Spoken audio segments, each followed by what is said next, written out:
So tonight, our party-hard Prime Minister Boris Johnson's Plan B gets voted on in Parliament, and already there's some 65, 70 Tories set on voting against the measures coming in. It's funny in a way how this lot keep asking us to make sacrifices for the common good, yet sacrificing a bit of freedom seems to be a bridge too far for them.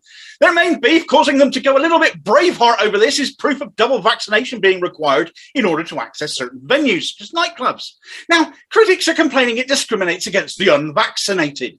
There are some 4.5 million of these in the country, of some 65 million people in total. My sympathy for this relatively small number of people is limited, and perhaps that might be a bit controversial, but I've seen some of my family get seriously ill with COVID. I'm not interested in people whinging about this or who buy into mad conspiracy theories to justify their selfishness or their ignorance. There has been ample media coverage, both mainstream and alternative, predominantly singing from a similar hymn sheet regarding vaccination.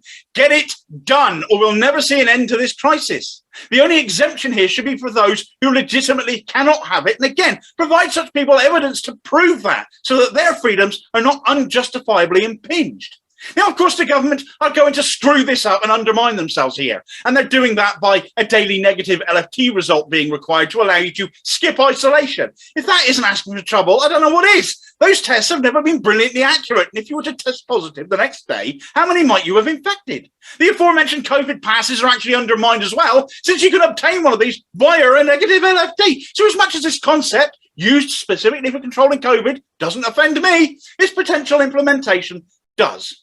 Tories are justifying voting against this for all manner of reasons as well. The as yet unproven belief that Omicron is milder is one. Its greater transmissibility, leading to more cases, therefore more hospitalisations and deaths following, still somehow eludes these thickos.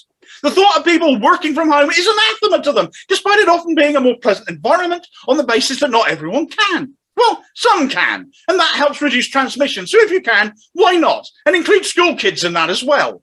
Unless the number of rebels rises significantly, it's going to pass with Labour votes anyway. But that'd be a first, and how that'll affect Johnson's tenure going forwards will be interesting to watch. Drama ahead.